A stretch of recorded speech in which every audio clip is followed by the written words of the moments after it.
Synchronous speed કોને કહેવાય, slip કઈ રીતે કેલ્ક્યુલેટ થાય, સ્ટાર્ટિંગમાં વેલ્યુ કેટલી આવે, રનિંગમાં વેલ્યુ કેટલી આવે, એના ઉપર આપણે 7 એક્ઝામ્પલ ગણવાના છીએ.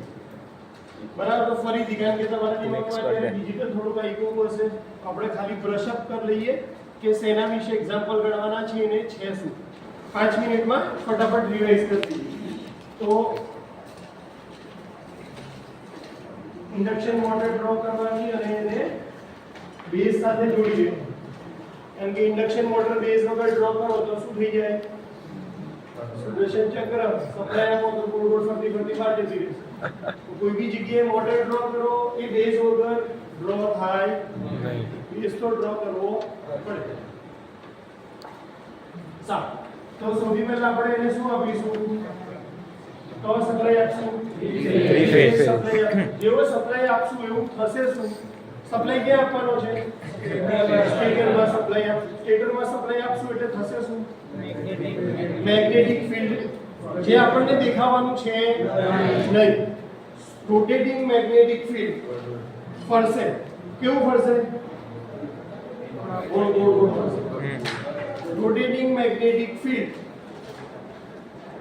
એની સ્પીડને આપણે કઈ સ્પીડ તરીકે ઓળખીએ? Synchronous speed. ns. ns ની ફોર્મ્યુલા શું હતી?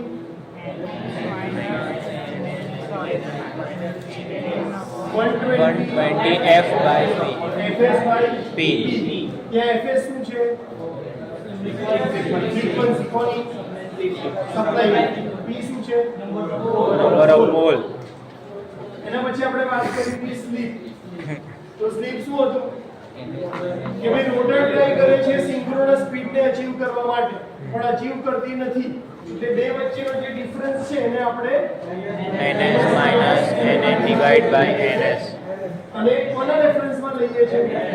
ns. તો આનાથી આપણને શું મળી જશે? સિંક્રોનસ. સિંક્રોનસ સ્પીડની વેલ્યુ જોતી હોય તો આપણને 120 fs by p. સ્પીડની વેલ્યુ જોતી હોય તો ns minus nn. કોઈ એવું કે પર્સન્ટેજમાં શોધો તો આપણે મલ્ટીપ્લાય કરી દઈશું. એના પછી આપણે જોયું કે ભાઈ સ્ટેટરની ફ્રીક્વન્સી કેટલી છે? તો કે 50 હર્ટ્ઝ. આ સપ્લાય અંદર જશે, રોટરના કંડક્ટરને કટ કરશે, EMF પ્રોડ્યુસ કરશે, રોટર કંડક્ટર ફરવાનું ચાલુ કરશે, એને આપણે એને કહીશું. અને એની અંદર EMF પ્રોડ્યુસ થશે. શેમાં? રોટર કંડક્ટરમાં. અને એની ફ્રીક્વન્સી કેટલી હશે? પહેલી ફ્રીક્વન્સી કોની છે? સ્ટેટરની. બીજી ફ્રીક્વન્સી કોની વાત કરી રહ્યા છે? રોટર. રોટરની ફ્રીક્વન્સી કેટલી હશે? रोटर 307 तो क्या था? स्लिप का वैल्यू. रोटर की फ्रीक्वेंसी की वैल्यू कैसे पता चलेगी? f डैश इक्वल टू શું હતું? s into f. Supply frequency ને ફ્રીક્વન્સી ને તમે સ્પીડ વડે મલ્ટીપ્લાય કરો એટલી ફ્રીક્વન્સી ક્યાં જનરેટ થાય છે? રોટરની અંદર. એટલે કે જો સ્પીડની વેલ્યુ 4% હોય એટલે કે 0.04 અને તમારી સપ્લાય ફ્રીક્વન્સી હોય 50 તો રોટરની અંદર જે ફ્રીક્વન્સી આવશે એની વેલ્યુ કેટલી આવશે? ખાલી 2 હર્ટ્ઝ કે 3 હર્ટ્ઝ. ધ્યાનથી સમજો, બે અલગ અલગ ફ્રીક્વન્સી છે. ટ્રાન્સફોર્મરમાં પ્રાઇમરી અને સેકન્ડરી બંનેમાં ફ્રીક્વન્સી કેવી આવતી છે? સેમ. આ બાજુ 50 હર્ટ્ઝ, આ બાજુ પણ 50 હર્ટ્ઝ. કારણ કે ત્યાં કોઈ રોટેશન હતું નહીં. અહીંયા રોટેશન છે અને એટલા માટે કારણ કે ફ્રીક્વન્સી ટોટલી રોટેશન ઉપર ડિપેન્ડ કરે છે. આ 120 ફિક્સ થઈ ગયા, આ પોલ ફિક્સ થઈ ગયા, તો ફ્રીક્વન્સી કોના ઉપર ડિપેન્ડ કરે? રોટેશન. તો રોટેશન તમારું અલગ અલગ છે એટલા માટે સ્ટેટર અને રોટર બંનેની ફ્રીક્વન્સી કેવી છે? અલગ અલગ. સ્ટેટરની ફ્રીક્વન્સી વધારે છે, રોટરની ફ્રીક્વન્સી કેવી છે? ઓછી. અને એના પછી આપણે વાત કરી હતી કે ભાઈ સ્ટાર્ટિંગ નો કરંટ શું આવે?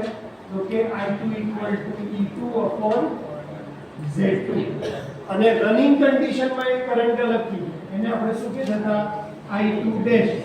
શું મલ્ટીપ્લાય થશે s સાથે? SE2. અને Z2 ની અંદર શું આવશે?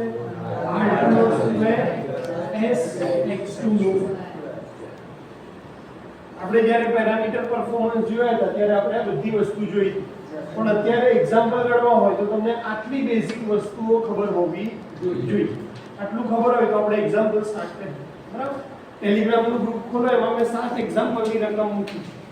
એક એક કરીને વાંચતા જાઓ, આપણે એક એક કરીને એક્ઝામ્પલનો પહેલા ડેટા લખશું અને પછી સાદે સાદે સોલ્વ કરતા જઈશું. એક 6 પોલ વાળી, ચલો એક્ઝામ્પલ નંબર 1 સ્ટાર્ટ કરીએ છીએ આપણે. એક્ઝામ્પલ નંબર 1, જ્યારે પણ એક્ઝામ્પલ સોલ્વ કરો ત્યારે પહેલી વસ્તુ શું લખવાની છે? ડેટા. શું લખીએ છીએ બોલો? એક 6 પોલ વાળી, એટલે કે પોલની વેલ્યુ કેટલી આપી છે? 6. Pole p = 6. હા, ઇન્ડક્શન મોટરને 440 વોલ્ટ ઇન્ડક્શન મોટરને 440 વોલ્ટ, એટલે કે VL ની વેલ્યુ આપી છે 440. અને 50 હર્ટ્ઝનો સપ્લાય 50 હર્ટ્ઝનો સપ્લાય, એટલે કોની વેલ્યુ આપી છે? Frequency. કેટલી આપી છે? 50 હર્ટ્ઝ. હા, તો સિંક્રોનસ સ્પીડની ગણતરી કરો. તો સિંક્રોનસ સ્પીડની ગણતરી કરશું. શું શોધવાનું છે? NS. સૌથી સહેલો એક્ઝામ્પલ છે NS, એટલે ફોર્મ્યુલા શું છે આપણી? NS = 120f divided by p. 120 as it is. Frequency કેટલી છે? 50 હર્ટ્ઝ. પોલ કેટલા છે? 6.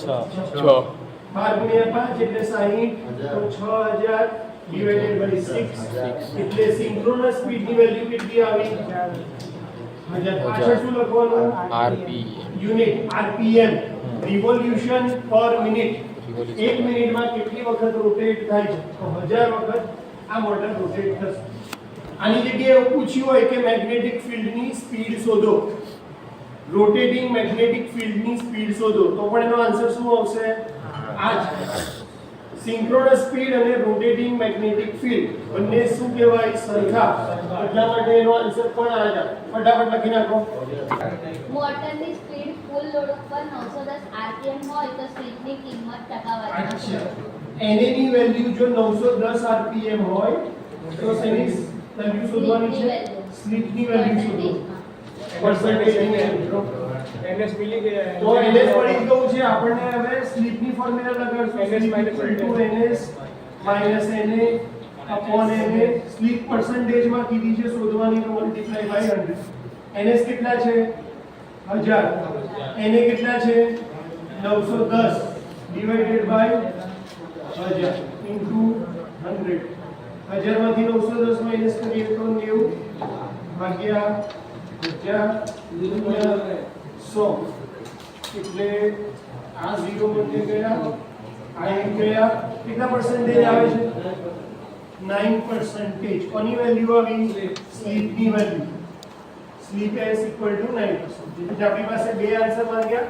પહેલો આન્સર સિંક્રોનસ સ્પીડ 1000 RPM, બીજો આન્સર સ્લીપ 9%. તો એક 6 પોલ વાળી 3 ફેઝ ઇન્ડક્શન એક 6 પોલ વાળી, એક પોલની વેલ્યુ આપી છે 6. 440 volt 50 hertz 440 volt 50 50 hertz hertz, એટલે ફ્રીક્વન્સી આપી છે 50 હર્ટ્ઝ. 3 ફેઝનો સપ્લાય આપવામાં આવે છે. હા. રોટર ઉત્પન્ન થતા EMF ની આવૃત્તિ 2 હર્ટ્ઝ છે. અચ્છા, રોટરમાં પ્રોડ્યુસ થતી ફ્રીક્વન્સી એટલે શું આવશે? FR. કેટલી છે? 2 હર્ટ્ઝ. 2 હર્ટ્ઝ. તો સિંક્રોનસ સ્પીડ, રોટર સ્પીડ અને સ્લીપ. અચ્છા, સિંક્રોનસ સ્પીડ શોધવાની છે. રોટર સ્પીડ રોટર સ્પીડ એટલે કે NA શોધવાના છે અને સ્લીપની વેલ્યુ શોધવાની. હા, FR અથવા F2 બંનેમાંથી કોઈ પણ નોટેશન તમને આપી છે. સાહેબ, આપણે બે વેલ્યુ શોધવાની છે, NS, NA અને સ્લીપ. સૌથી સહેલું શું હોય? NS. સ્ટાર્ટ જ આપણે ત્યાંથી કરશું. NS = 120f/p. 120 ફ્રીક્વન્સી કેટલી છે? 50 હર્ટ્ઝ. પોલ કેટલા છે?